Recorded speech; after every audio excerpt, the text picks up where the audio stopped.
Hello students, welcome back to FB4I classes. आज हम लोग कंटिन्यू करने वाले हमारे मॉलिक्यूलर बेसिस ऑफ इनहेरिटेंस से। ओके, इससे पहले हमने पढ़ा प्रिंसिपल ऑफ इनहेरिटेंस, ठीक है, जिसके अंदर हमने मेंडल के लॉ ऑफ इनहेरिटेंस को पढ़ा था। उसके बाद हमने क्रोमोसोमल इनहेरिटेंस पढ़ा था, क्रोमोसोम से रिलेटेड डिसऑर्डर्स पढ़े थे। अब जो प्रिंसिपल हमने पढ़ा है कि इनहेरिटेंस होता कैसे, कोई भी कैरेक्टर पेरेंट से ऑफस्प्रिंग में कैसे ट्रांसफर होता है, वो तो हम किसके अंदर पढ़ चुके हैं, हम प्रिंसिपल ऑफ इनहेरिटेंस। यहाँ पर हम बात करने वाले हैं कि भाई हमने ये बोल दिया कि कैरेक्टर जो है वो पेरेंट से ऑफस्प्रिंग में जाता है।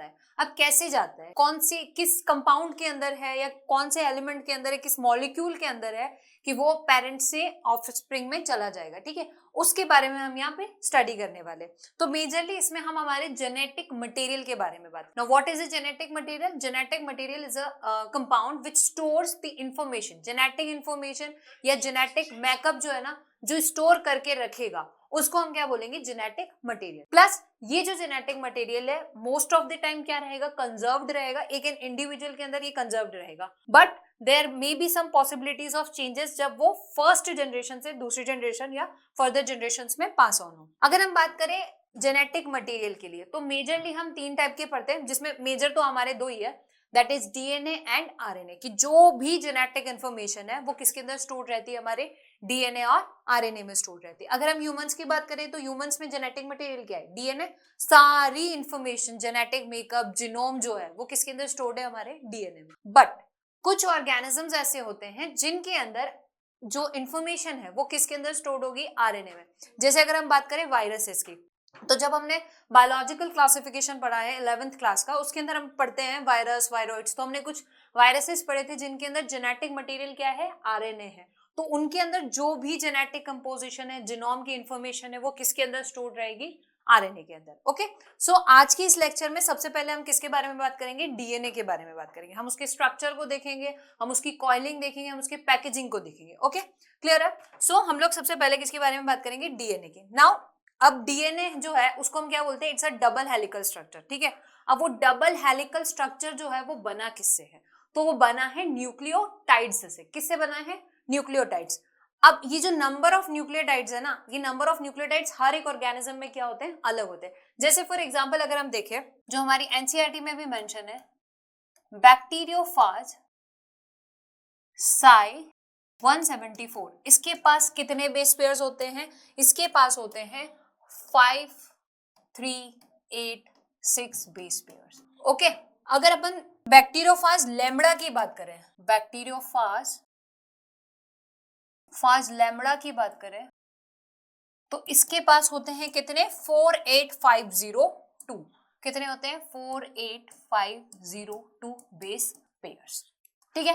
देन हम हमारे प्रोकैरियोट इश्चेरेशिया कोलाई की बात करें, थर्ड ई कोलाई की बात करें, तो ई कोलाई के पास नंबर ऑफ न्यूक्लियोटाइड्स कितने होते हैं, they have 4.6 into 10 raise to power 4.6 into 10 raise to power 3 base pairs. और अगर हम ह्यूमन जीनोम की बात करें तो ह्यूमन जीनोम में कितने होते हैं, ह्यूमन जीनोम में होते हैं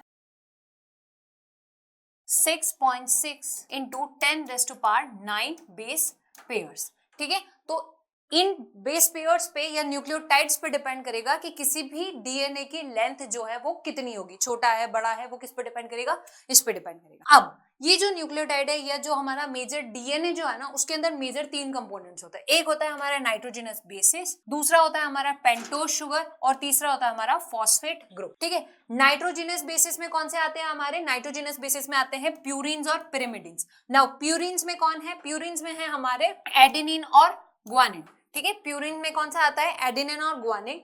जबकि पिरिमिडिन में क्या आते हैं, साइटोसिन, थाइमिन और एक और चीज है, दैट इज योर यूरेसिल। क्या है, यूरेसिल। अब अपन बात किसकी कर रहे हैं, DNA की बात करें तो DNA के अंदर कौन कौन से प्यूरिन और पिरिमिडिन होंगे, तो प्यूरिन इसके पास होगा एडेनिन और ग्वानिन, और वहीं अगर हम पिरिमिडिन की बात करें तो यहाँ पर क्या प्रेजेंट होता है, साइटोसिन और थाइमिन। तो अब ये यूरेसिल कहाँ काम आता है, ये यूरेसिल प्रेजेंट होता है किसके अंदर, RNA के अंदर। किसके प्लेस पर, साइटोसिन के प्लेस पर। ओके, यूरेसिल जो है वो RNA के अंदर प्रेजेंट होता है at the place of cytosine, ठीक है।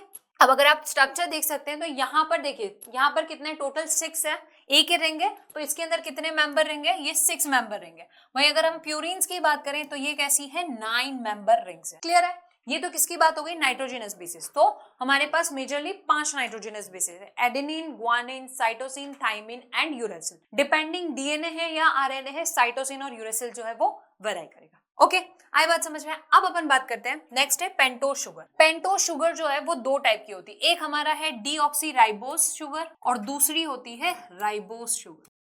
हम किसके बारे में पढ़ रहे हैं, डीएनए के बारे में। एंड डीएनए की फुल फॉर्म क्या होती है, डीऑक्सीराइबो न्यूक्लिक एसिड। तो यहाँ पर इसके पास कौन सी पेंटोज शुगर होगी, डीऑक्सीराइबोस जो शुगर है वो प्रेजेंट होगी। और अगर हम आरएनए के बारे में बात करते हैं तो वहां कौन सी शुगर होगी, राइबोस शुगर होगी। ओके, अब देखो इतने कंपोनेंट पढ़ लिए कि 3 कंपोनेंट है, नाइट्रोजन बेस है, पेंटोज और फॉस्फेट है। अब ऐसा तो है नहीं कि इंडिविजुअली प्रेजेंट होंगे भाई, कुछ ना कुछ तो इनके बीच में कनेक्शन होगा, कॉम्बिनेशन होगा, है ना। तो ये कनेक्शन और कॉम्बिनेशन से 2 और कंपाउंड बनते हैं। मतलब इन 2 यूनिट्स को अगर अपन कंबाइन करें ना अलग अलग तरीके से इन कंपोनेंट्स को, तो 2 चीजें बनती है, एक है हमारा न्यूक्लियोटाइड और एक है हमारा न्यूक्लियोसाइड्स। अब ये कैसे बनेगा कि मैं अपने नाइट्रोजन बेस को किसके साथ कंबाइन कर दूं, पेंटोज शुगर। इन दोनों के बीच में, दोनों केमिकल्स है, दोनों के बीच में बॉन्डिंग होंगी, बॉन्ड्स बनेंगे। कौन सा बॉन्ड बनेगा, now it is also a question कि कौन सा बॉन्ड बनेगा। तो यहां बनता है हमारा एन ग्लाइकोसिटिक बॉन्ड। कौन सा बॉन्ड बनता है, एन ग्लाइकोसिटिक, किसके बीच में, नाइट्रोजन बेस और पेंटोज शुगर के बीच में। तो यहां पर क्या बनेगा, हमारा न्यूक्लियोसाइड बनेगा। तो अब आप सोचो नाइट्रोजनस बेस कौन से हमारे, एडेनिन, ग्वानिन, साइटोसिन, थाइमिन। तो इससे हमारा न्यूक्लियोसाइड जो बनेगा उसको हम क्या बोलेंगे, adenosine, guanosine, thymidine, cytosine and uracil. ठीक है, ये तो किसकी बात हो गई, ये बात हो गई हमारे न्यूक्लियोसाइड्स की। देन अगर इन न्यूक्लियोसाइड्स किसके अंदर, नाइट्रोजन बेस पेंटोज शुगर में हम एक और चीज ऐड कर दे, क्या ऐड कर दे, हम फॉस्फेट ग्रुप ऐड कर दे। क्या ऐड कर दे, फॉस्फेट ग्रुप। तब वो क्या बन जाता है, हमारा न्यूक्लियोटाइड बन जाता है। क्या बन जाता है, न्यूक्लियोटाइड बन जाता है। ओके, सो नाइट्रोजन बेस और पेंटोज शुगर सिर्फ है तो क्या कहलाएगा, वो न्यूक्लियोसाइड कहलाएगा। अगर उसके साथ हमने क्या ऐड कर दिया, फॉस्फेट ग्रुप और ऐड कर दिया, then it will be known as nucleotides. अब यहाँ पर भी कोई ना कोई तो बॉन्ड बनेगा। तो हमारे न्यूक्लियोटाइड्स में कौन सा बॉन्ड होता है, न्यूक्लियोटाइड्स में बॉन्ड होता है फॉस्फो एस्टर बॉन्ड। कौन सा बॉन्ड होता है इनके पास, phosphoester bond, phosphoester bond. Okay, कौन सा बॉन्ड प्रेजेंट है, फॉस्फोएस्टर बॉन्ड जो है वो प्रेजेंट। ओके, सो न्यूक्लियोसाइड्स किससे बनते हैं, नाइट्रोजन बेस पेंटोज शुगर को कंबाइन करेंगे तो ग्लाइकोसिडिक बॉन्ड से कंबाइन करेंगे तो न्यूक्लियोसाइड बन जाएगा। देन अगर न्यूक्लियोटाइड्स को करेंगे तो नाइट्रोजन बेसिस पेंटोज शुगर को कंबाइन करने पे क्या बनेगा, फॉस्फेट ग्रुप जो है वो कंबाइन होगा and with the help of phosphoester bond. तो ये हमारा क्या बन जाएगा, न्यूक्लियोसाइड और न्यूक्लियोटाइड। अब ये जो न्यूक्लियोसाइड न्यूक्लियोटाइड है इनका क्या होगा, अरेंजमेंट होगा। ठीक है, अरेंजमेंट कैसा होगा कि ये जो दोनों न्यूक्लियोसाइड न्यूक्लियोटाइड्स है ना, ये एक चेन की तरह अलाइन होंगे। हेलिक्स बनता है ना, इस चेन को हम क्या बोलेंगे, डाई न्यूक्लियोटाइड चेन। क्या बोलेंगे इसको हम, डाई न्यूक्लियोटाइड चेन। अब देखो वहां पर हमने लिखा था कि जो फॉस्फेट है वो कहां पर अटैच हो रहा था, 5' एंड पर। कौन से एंड पर, 5' एंड। तो अब ये होता क्या है, डीएनए के अंदर 2 एंड्स है, एक ही एंड ये रहा, दूसरा एंड ये रहा। अब इसको हमें सिग्निफाई करना होगा ना कि कौन से स्टार्टिंग से कौन सा एंड है। तो it is 3' polarity, it is 5' polarity. इसका जस्ट अपोजिट होगा, ये 5' और ये 3'। ओके, अब देखिए यहां पर इन दोनों को अलग दिया है तो कुछ ना कुछ नेम अलग होगा, इनका कुछ सिग्निफिकेंस भी अलग होगा। तो अगर हम नेम की बात करें देन एक जो है हमारा कहलाएगा सेंस, एक कहलाएगा एंटी सेंस। जैसा नाम वैसा काम, कि सेंस वाला क्या होगा, सेंस वाला हम उसको बोलेंगे जो कि क्या करेगा, कोडिंग में फंक्शन करेगा। किस में काम करेगा, कोडिंग में फंक्शन करेगा। मतलब जेनेटिक इंफॉर्मेशन को ट्रांसफर करना, रिप्लिकेट करना या ट्रांसफॉर्म करना, ये सब कौन करेगा, सेंस अपना जो स्ट्रैंड है वो करेगा। सेंस स्ट्रैंड और एंटी सेंस क्या करेगा, नो कोडिंग। अब इसमें भी एक और चीज है कि सेंस ये जो है ना, ये पूरा हम यूज नहीं कर सकते। ठीक है, इसका भी कुछ कुछ पोर्शन जो है या यूनिट्स जो है ना वो क्या होंगे, आगे ट्रांसलेट होगी। उन यूनिट्स को हम क्या बोलते हैं, that those units are known as cistrons. तो फंक्शनल यूनिट जो है उसको हम क्या बोलेंगे, सिस्ट्रॉन। क्या कहलाएगी वो, सिस्ट्रॉन। ओके, तो पार्ट ऑफ और the unit of sense template जहां पर क्या होगा, कोडिंग हो सकेगी, उसके पास ऐसे कोडॉन्स होंगे, क्या होंगे, कोडॉन्स, जो कि क्या कर पाएंगे एक्चुअली में प्रोटीन के लिए, या फिर किसके लिए, कोडॉन किसके लिए कोडिंग करेगा, पॉलीपेप्टाइड के लिए कोडिंग करेगा। उस सेगमेंट को हम क्या बोलेंगे, सिस्ट्रॉन, और ये सिर्फ और सिर्फ किस पर होगा, सेंस वाले, एंटी सेंस पर प्रेजेंट नहीं होगा। अब मैंने यहाँ पर बताया कि जो नाइट्रोजन बेसिस थे और पेंटोस शुगर थी वो किससे लिंक्ड थी, एन ग्लाइकोसिडिक बॉन्ड से। फिर जब हमने फॉस्फेट ऐड कर दिया तो किससे लिंक्ड था, फॉस्फोएस्टर से। तो ये तो एक सिंगल स्ट्रैंड की बात हो गई। अब जब ये दोनों स्ट्रैंड एक साथ प्रेजेंट है तो इनके बीच में भी बॉन्डिंग होगा, है ना, इनके बीच में भी बॉन्डिंग होगा। तो यहाँ पर कौन सा बॉन्ड या लिंकेज होता है, दैट इज फॉस्फोडाइस्टर लिंक। कौन सा लिंकेज देखने को मिलता है हमें, फॉस्फोडाइस्टर लिंकेज। अब हमने ये जो 3' और 5' लिखा है ना, यहाँ पर कुछ कुछ डिफरेंस होता है। जैसे कि अगर हम देखें 3' पर हमेशा क्या होगा, OH ग्रुप प्रेजेंट होगा। क्या प्रेजेंट होगा, OH ग्रुप जो है वो प्रेजेंट होगा। और 5' पे अभी हमने देखा स्ट्रक्चर में कि 5' पर क्या जुड़ा होता है, फॉस्फेट। तो यहाँ पर क्या प्रेजेंट होगा, फॉस्फेट। तो ये तो हो गया हमारा जनरल स्ट्रक्चर ऑफ DNA। फिर जो RNA है ना, उसके पास यहाँ पर तो देखो 2 ही OH है, एक OH एक स्ट्रैंड पे प्रेजेंट है एंटी सेंस पे, और दूसरा किस पे प्रेजेंट है, सेंस पे। बट RNA में 2' पर एक और OH, एक्स्ट्रा OH जो है वो प्रेजेंट होता है। ओके, RNA के पास एक्स्ट्रा OH होता है, और इस एक्स्ट्रा OH की वजह से क्या होता है, जब हम प्रॉपर्टीज ऑफ जेनेटिक मटेरियल पढ़ेंगे ना उसके अंदर हम देखेंगे। Okay, clear. देन ये जो DNA है उसकी डिस्कवरी से रिलेटेड या उससे रिलेटेड कुछ सब्सटेंस है, उनकी डिस्कवरी जो हुई है उसके बारे में देखते हैं। तो सबसे पहले जो DNA है वो एक एसिडिक सब्सटेंस है। ये किसने डिस्कवर किया था, फ्रेडरिक मिशर ने, इन द ईयर ऑफ 1869। किस में डिस्कवर किया था, इन्होंने डिस्कवर किया था इन दी पस सेल्स। क्या, किसके अंदर डिस्कवर किया था, पस सेल्स। और उसको नाम DNA नहीं दिया था, उन्होंने नाम क्या दिया था, न्यूक्लिन दिया था। क्या दिया था, न्यूक्लिन। कि DNA को उन्होंने किसने डिस्कवर किया था, फ्रेडरिक मिशर ने, इन द ईयर ऑफ 1869। किसके अंदर डिस्कवर किया था, पस सेल्स में, and they named it as nuclein substance. Okay, पूरा जो स्ट्रक्चर है वो स्ट्रक्चर को डेफिनेशन या उसका एक्सप्लेनेशन जो है वो किसने दिया था, James Watson and Francis Crick ने दिया था। ठीक है, जो कि एक डबल हेलिक्स स्ट्रक्चर दिख रहा है ना, डबल हेलिक्स स्ट्रक्चर दिख रहा है ये। ठीक है, ये जो है कब पॉसिबल था, जब एक्सरे डिफ्रैक्शन की, मतलब अब ऐसे नॉर्मली तो हमें विजुअलाइज होगा नहीं, हमें एक्सरे से मतलब एकदम बहुत ज्यादा क्या बोल सकते हैं हम, बहुत ज्यादा इंटेंस या फिर बहुत ज्यादा मैग्नीफाइंग व्यू चाहिए, है ना। तो उसके लिए एक्सरे डिफ्रैक्शन का डेवलपमेंट किसने या डिस्कवरी किसने किया था, मॉरिस विल्किंस और रोजलैंड फ्रैंकलिन ने। इन्होंने, मॉरिस विल्किंस, रोजलैंड फ्रैंकलिन ने जो है एक्सरे डिफ्रैक्शन डिस्कवर किया। उसी के बाद जो DNA का डबल हेलिक्स स्ट्रक्चर है वो एक्सप्लेन कर पाए कौन, जेम्स वॉटसन एंड फ्रांसिस। ठीक है, अब जेम्स वॉटसन मूवीज वाला जेम्स वॉटसन नहीं है। ठीक है, हम यहाँ पर किसकी बात कर रहे हैं, साइंटिस्ट। अब आते हैं इरविन चारगाफ। चारगाफ ने एक रूल दिया था। उन्होंने क्या बोला कि हमने जो नाइट्रोजनस बेसिस पढ़े ना, कौन कौन से नाइट्रोजनस बेसिस पढ़े हमने पढ़े एडेनिन, ग्वानिन, थाइमिन, साइटोसिन और यूरेसिल। ठीक है, उन्होंने ऐसा बोला कि आपका एडेनिन जो है उसका हमेशा नंबर किसके इक्वल होगा, थाइमिन, और ग्वानिन जो है वो हमेशा किसके इक्वल होगा, साइटोसिन के। तो मैं इसको ऐसे भी लिख सकती हूँ A+T is equal to G+C। तो अगर मान लो आपको किसी का भी नंबर दिया हुआ हो और आपसे एक कंपाउंड पूछा हो तो आप क्या कर सकते हो, उसको इजीली फाइंड आउट कर सकते हो। इसलिए इसको क्या बोलते हैं, इरविन चारगाफ इक्विवेलेंट लॉ, कि जितना अमाउंट ऑफ एडेनिन है, मान लो एक मॉलिक्यूल है, 2, 3, 4 जितने भी हैं, उतने ही क्या प्रेजेंट होंगे, थाइमिन, और जितना ग्वानिन है उतना ही क्या होगा, साइटोसिन। अब ऐसा क्यों है कि भाई एडेनिन 2 है तो थाइमिन 1, क्यों, क्योंकि हमने अभी देखा कि ये कैसा एक डबल हेलिक्स स्ट्रक्चर है ना। तो ये डबल हेलिक्स स्ट्रक्चर में क्या हो रही है, पेयरिंग हो रही है ना। अब यहाँ पर डबल बॉन्ड ट्रिपल बॉन्ड नहीं है, यहाँ पर ये किसकी बात कर रहे हैं हम, हाइड्रोजन बॉन्ड। किसकी बात कर रहे हैं यहाँ पर, हाइड्रोजन बॉन्ड्स की बात करें, डबल बॉन्ड ट्रिपल बॉन्ड नहीं है ना। तो यहाँ पर बॉन्डिंग, अब ऑब्वियस ही बात है, अगर मान लो यहाँ पर एडेनिन प्रेजेंट है, यहाँ पर एडेनिन है और यहाँ पर थाइमिन नहीं हुआ, तो क्या ये इस वाले एंटी सेंस या जो भी सेंस है क्या उससे पैर अप कर पाएगा, नहीं कर पाएगा, है ना। इसीलिए दोनों का अमाउंट क्या रहता है, सेम रहता है। क्लियर है, आई होप यहाँ तक क्लियर हमें समझ में आया है ना। तो हमने क्या देखा, डीएनए का बेसिक स्ट्रक्चर देखा, पोलैरिटी देखी, नेम्स देखे, एंड देन उसके बाद उसकी यूनिट देखी कि सिस्ट्रॉन होता है, एंटी सेंस और सेंस। देन हमने इरविन चारगाफ। अब हम बात करेंगे डिटेल में about the features of double helix structure की, जो ये हमारे जेम्स वॉटसन और फ्रांसिस क्रिक ने क्या दिया, डबल हेलिक्स स्ट्रक्चर दिया है ना, उसके फीचर्स के बारे में हम बात करेंगे in the detail. Okay, so let me zoom out for you. ये जो आपका डीएनए है, DNA is basically made of 2 polynucleotide chains, ठीक है, जिसको हमने डाइन्यूक्लियोटाइड भी बोला था। तो कितनी चेन्स होंगी? 2 चेन। यहाँ पर बेसेस प्रेजेंट होंगे। कौन से bases?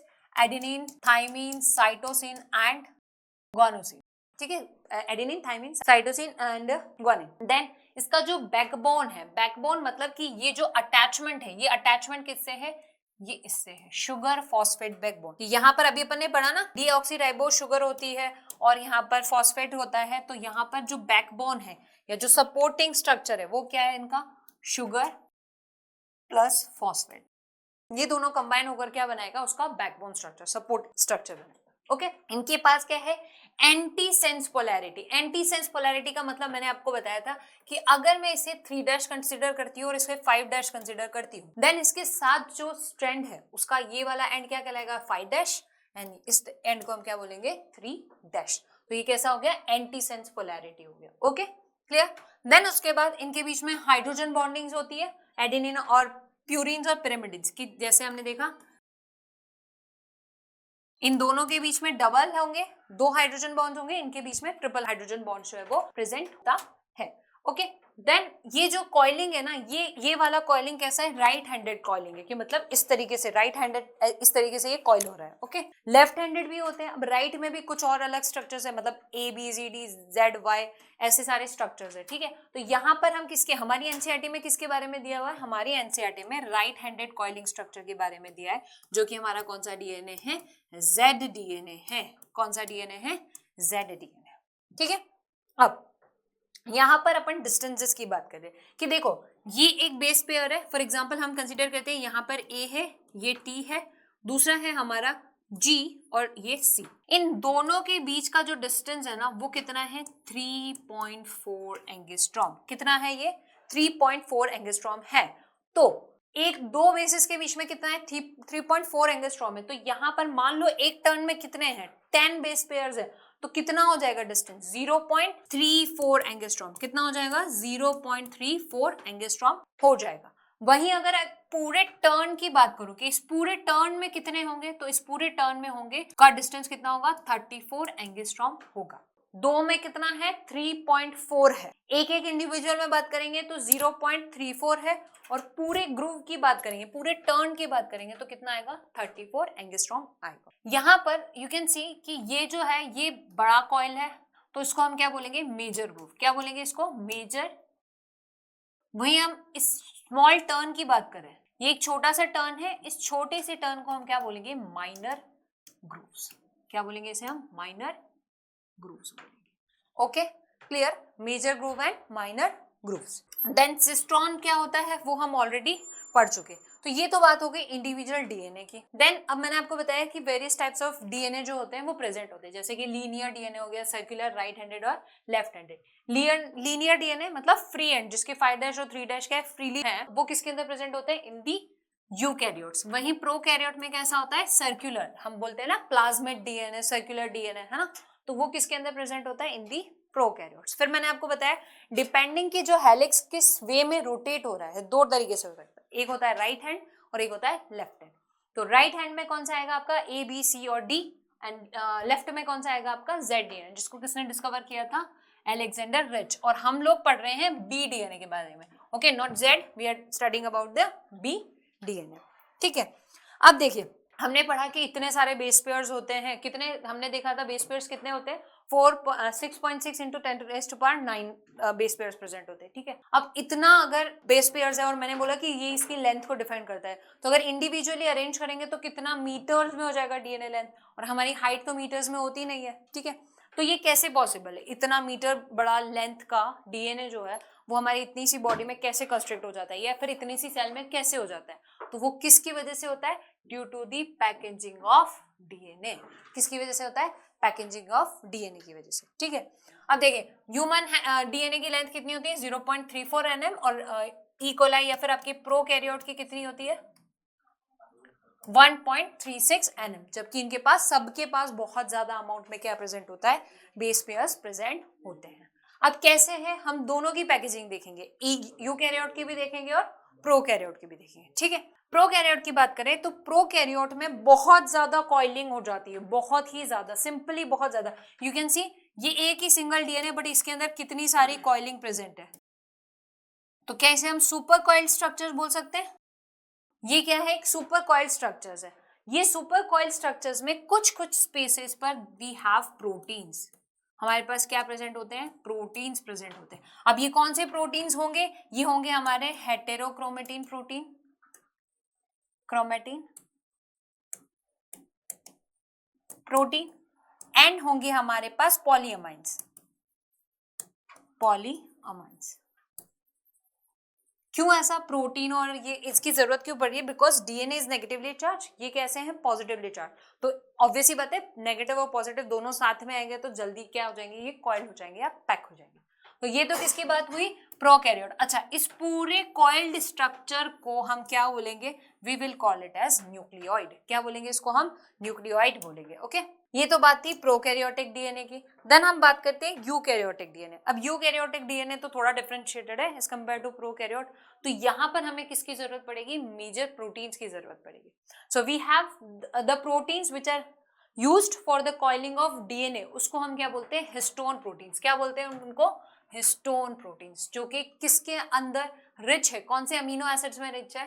That is lysine and arginine. कौन सा है?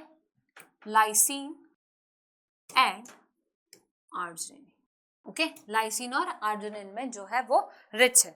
नाउ ये जो हिस्टोन प्रोटीन है ना, ये तो मेजर हो गया। अब इसके अंदर छोटे छोटे सब यूनिट्स है। कौन से छोटे छोटे सब यूनिट्स होते हैं? तो इसके अंदर प्रेजेंट होते हैं हमारे H1, H2A, H2B, H3 और H4। ये 1 वाला तो अलग से प्रेजेंट होता है, लेकिन ये H2A से लेकर के जो H4 है ना, ये मिलकर के एक ऑक्टामर बनाते हैं। क्या बनाते हैं? Octamer. As you can see ये दिस आर 4, ये 4 है, 1 2 3 4, एंड सिमिलरली नीचे भी है 1 2 3 एंड 4। तो कितने हो गए टोटल? 8 स्ट्रक्चर हो गए। तो ये क्या बनाता है? ऑक्टामर बनाता है ना। और H1 जो है वो एंड पर प्रेजेंट होता है। This is our H1।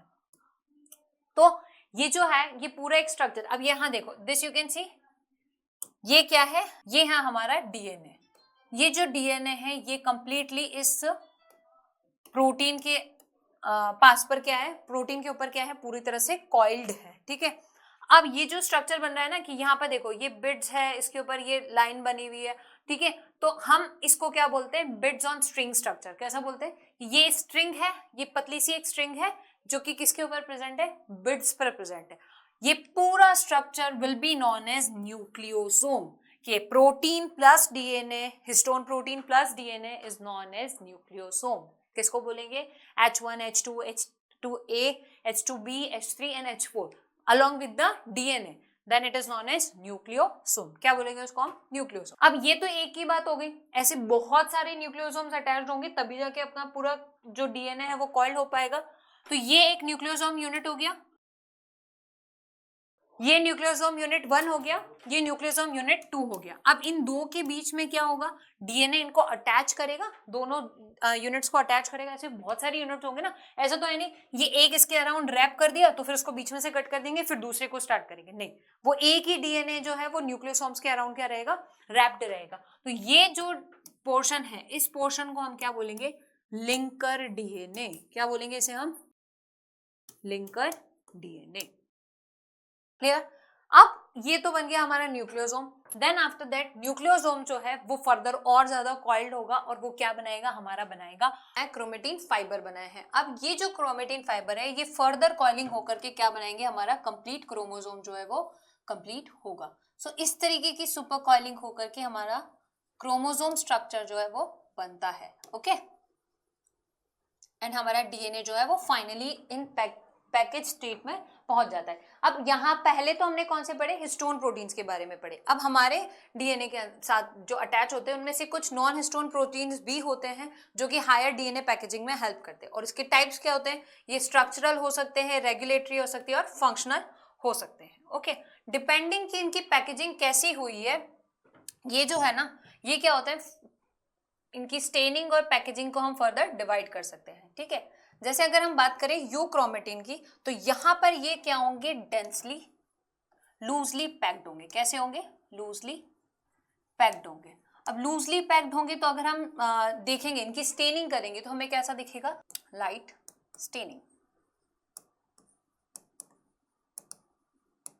अच्छा, लूजली पैक्ड और डेंसली पैक्ड का मतलब क्या है, लूजली मतलब इनकी जो कॉइलिंग है ना वो बहुत ज्यादा लूज है, और जब हेटेरोक्रोमेटिन की बात करेंगे तो यहाँ पर दे आर टाइटली और डेंसली पैक्ड, कि बहुत ज्यादा टाइट इनकी पैकेजिंग होगी। अब टाइट पैकेजिंग है मतलब जो कॉइलिंग फाइबर्स हैं वो क्या होंगे, ज्यादा होंगे, क्रोमेटिन फाइबर्स का नंबर क्या होगा, ज्यादा होगा, इसलिए इनको जब हम स्टेन करेंगे तो हमें स्टेनिंग कैसे दिखेगी, डार्क स्टेनिंग दिखने को मिलेगी। ओके, सो इसी के साथ हमारा डीएनए का जो टॉपिक है वो कंप्लीट हुआ, कि हमने सारा जो स्ट्रक्चर है डीएनए का पढ़ लिया। अब नेक्स्ट क्लास में हम क्या पढ़ेंगे, उसका प्रोसेस ऑफ रेप्लिकेशन जो है वो स्टार्ट करेंगे। ओके बच्चों, थैंक्स फॉर वॉचिंग।